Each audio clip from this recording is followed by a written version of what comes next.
DTH and TV info YouTube channel में आप सभी का स्वागत है। आज हमारे पास में एक 24 वाट का एसएमपीएस पावर सप्लाई है, 5 एम्पेयर का है। और ई साइकिल आती है, उसको बैटरी का चार्जेबल है। इसके अंदर क्या प्रॉब्लम है वो मैं आपको पूरा बता देता हूँ कि इसके अंदर क्या क्या प्रॉब्लम आता है।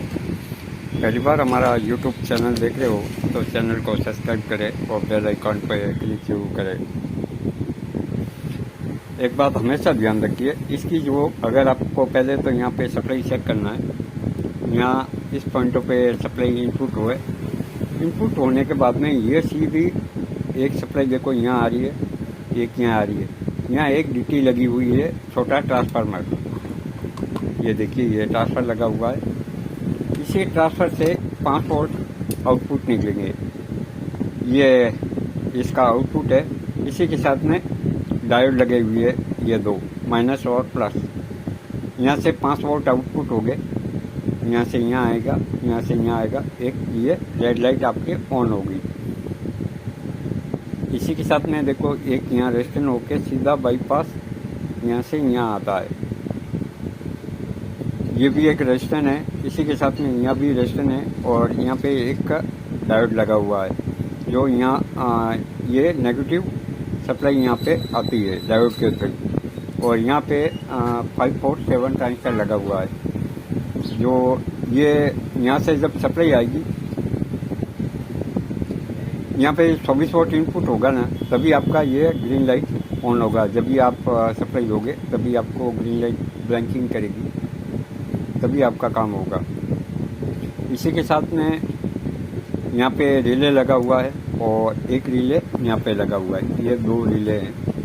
ये रिले क्या देखो, ये पॉइंट और ये पॉइंट, ये रिले के थ्रू है कट ऑफ। जब ये सिस्टम पूरा काम करेगा तब ये रिले ऑपरेट होगा।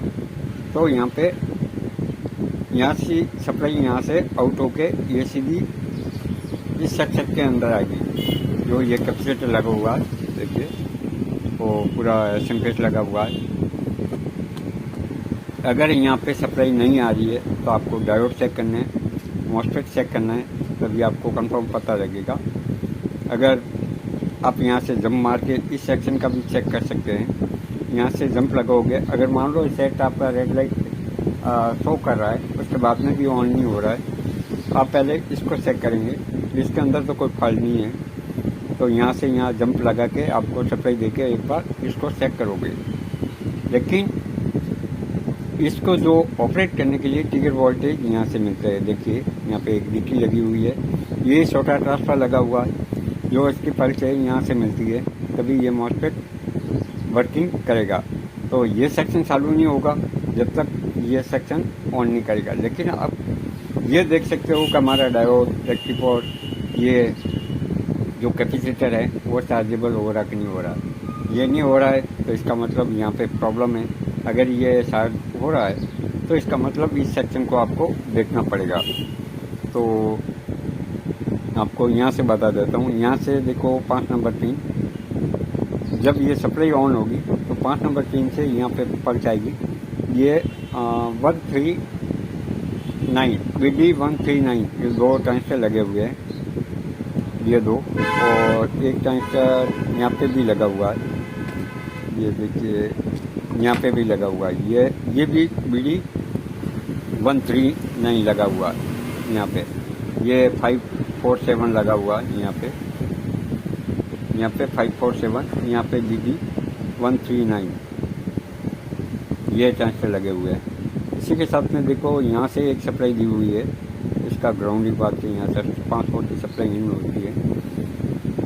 अगर आपको यहाँ पे चेक करोगे, अगर आपको यहाँ पे बीप चुनी दे रही है, देखिए मेरे पास यहाँ पे इसी का फॉल्ट हुआ है। मैंने पूरा चेक किया है, इसकी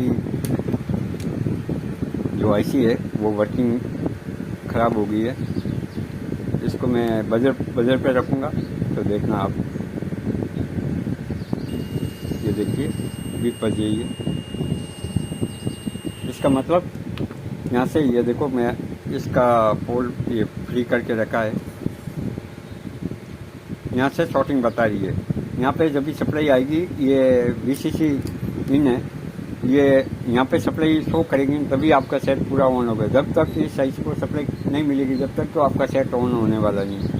तो यहाँ पे सप्लाई आती है, ये नेगेटिव है, ये पॉजिटिव है।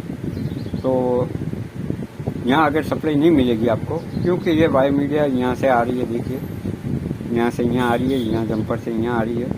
तो यहाँ पे एक सप्लाई निकलेगी जो यहाँ पे भी ट्रांजिस्टर लगा हुआ, यहाँ से जो ऑन होके सीधा यहाँ पे आ रही है। ये फैन का सप्लाई है, फैन के लिए, फैन को कंट्रोल करने के लिए यहाँ पे ये ट्रांजिस्टर लगा हुआ है। तो यहाँ पे सप्लाई आएगी तभी ये सेट ऑन होगा। तो यहाँ से ये शॉर्टिंग है, इसका मतलब ये आईसी ख़राब है, इसके कारण से ये इस सेट के अंदर प्रॉब्लम बनी हुई है। तो मेरे पास में अभी आईसी नहीं है, आईसी ला के डालूँगा तभी सेट का पता लग पाएगा। तो ये बेसिक थ्योरी है। इसी के साथ में यहाँ पे ये डायोड जैसा ही है, देखिए ये डायोड का वर्किंग करता है। जैसे आप मिनिमम आप सभी सेटों के अंदर देखते हो, यहाँ पे रिले है और यहाँ पे रिले, 2 रिले लगे हुए हैं। आपको यहाँ से जब भी सप्लाई ऑन होगी, ये ट्रांजिस्टर को आपको चेक कर लेना है। अगर ये यहाँ पे 24 वोल्ट देने के बाद में यहाँ से रिले वर्किंग करता है तो इसका मतलब ये यहाँ से सही है। लेकिन यहाँ पे जब भी इनपुट वीसीसी सप्लाई मिलेगी तभी ये सेक्शन काम करेगा। ये ऑन होगा तो ये सेक्शन काम करेगा, क्योंकि यहाँ से इसको ट्रांसफर को ट्रिगर यहाँ से दी हुई है, यहाँ से यहाँ आउट होके यहाँ से ही वर्किंग करेगा। इस बात का ध्यान रखें, तभी आपका सेट पूरा काम करेगा, नहीं तो नहीं कर पाएगा। तो ये बेसिक जानकारी थी, इसकी मैं आईसी ला के डालूँगा तभी उसके बाद में आपको बता दूँगा। ये प्रोग्रामिंग आईसी है, ऐसे ही आईसी नहीं है। इसके मैं नंबर आपको बता देता हूँ।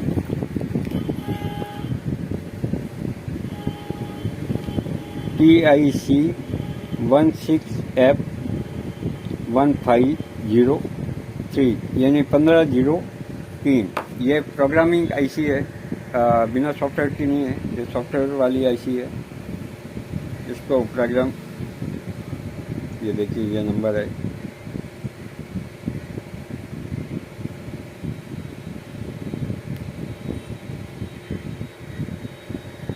आपको साथ में ये ट्रांजिस्टर को भी चेक कर लेना है, इस बात का भी ध्यान रखिए। पहले कंफर्म करने के बाद में आपको कंफर्म जैसे जैसे काम करोगे आपको पूरा पता लग पाएगा कि कैसा क्या है, इसके अंदर क्या फॉल्ट है, क्या है। आप जैसे जैसे काम करते रहोगे आपको जानकारी पूरी मिल पाएगी।